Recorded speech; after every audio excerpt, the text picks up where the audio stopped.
So here are some super important quotes having to do with deception that I think you'll find very interesting. Satan has shown himself to be an accomplished strategist and a skillful imitator. The most deplorable of his victories are due to his simulation of good, whereby the undiscerning have been led captive. Let no one be deluded with the thought that any act, the immediate result of which appears to be benign, is necessarily productive of permanent good. It may serve the dark purposes of Satan to play upon the human sense of goodness, even to the extent of healing the body and apparently of thwarting death. That's by James E. Talmage. Or in other words, just because it seems right doesn't necessarily mean it is of God. Just because you've seen miracles doesn't mean it's of God. Just because there are true prophecies mixed in doesn't mean it's of God. Remember, God isn't the only one who gives revelation. Look to the fruits. Satan can imitate the gifts of tongues, prophecy, visions, healings, and other miracles. Moses had to compete with Satan's imitations in Pharaoh's court. Satan wants us to believe in his false prophets, false healers, and false miracle workers.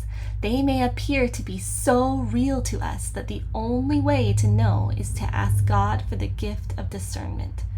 The devil himself can appear as an angel of light. Satan wants to blind us to the truth and keep us from seeking the true gifts of the Spirit. Mediums, astrologers, fortune tellers, and sorcerers are inspired by Satan, even if they claim to follow God. And that's in the Gospel Principles Manual on the church website. Just because something works doesn't mean it's of God. Just because something seems to have helped you doesn't mean it's of God. Just because you've seen, quote, good come from it doesn't mean it's of God. And I put good in quotation marks because in the end, you may come to see that it was anything but. Look to the fruits.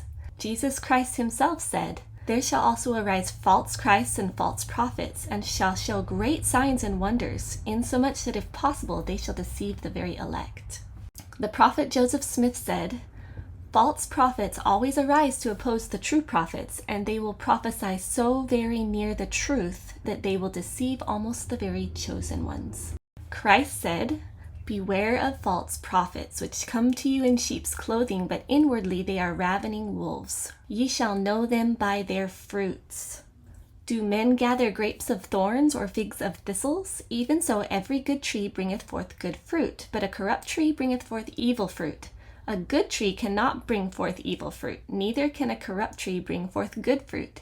Every tree that bringeth not forth good fruit is hewn down and cast into the fire.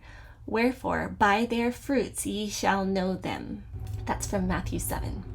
Elder M. Russell Ballard gave this apostolic warning. When we think of false prophets and false teachers, we tend to think of those who espouse an obviously false doctrine or presume to have authority to teach the true gospel of Christ according to their own interpretation. We often assume that such individuals are associated with small radical groups on the fringes of society. However, I reiterate, there are false prophets and false teachers who have, or at least claim to have, membership in the church. There are those who, without authority, claim church endorsement to their products and practices. Beware of such. The saints should always be seeking for further light and knowledge. Experience has shown, however, that an anxious interest in such light and knowledge can lead to being deceived, misled, and manipulated if we are not sufficiently grounded in true principles relating to revelation and learning. Elder Renland has warned, "Seeking greater understanding is an important part of our spiritual development, but please be cautious. Reason cannot replace revelation. Speculation will not lead to greater spiritual knowledge, but it can lead us to deception or divert our focus from what has been revealed. Even sincere questions about partially revealed or unrevealed truths can lead us to look beyond the mark. In particular, we need to rely wholly upon the merits of Him who is mighty to save, Jesus Christ. Suggesting the need for something more than what Jesus Christ offers effectively diminishes the scope and power of His infinite atonement. In doing so, we divert our attention from the ultimate source which we should look for a remission of our sins." And throughout this entire post, I've italicized or bolded parts of many of the quotes that I've shared in order to highlight or add emphasis to the excerpts I found most insightful, but they weren't that way in the original. Just wanted to point that out.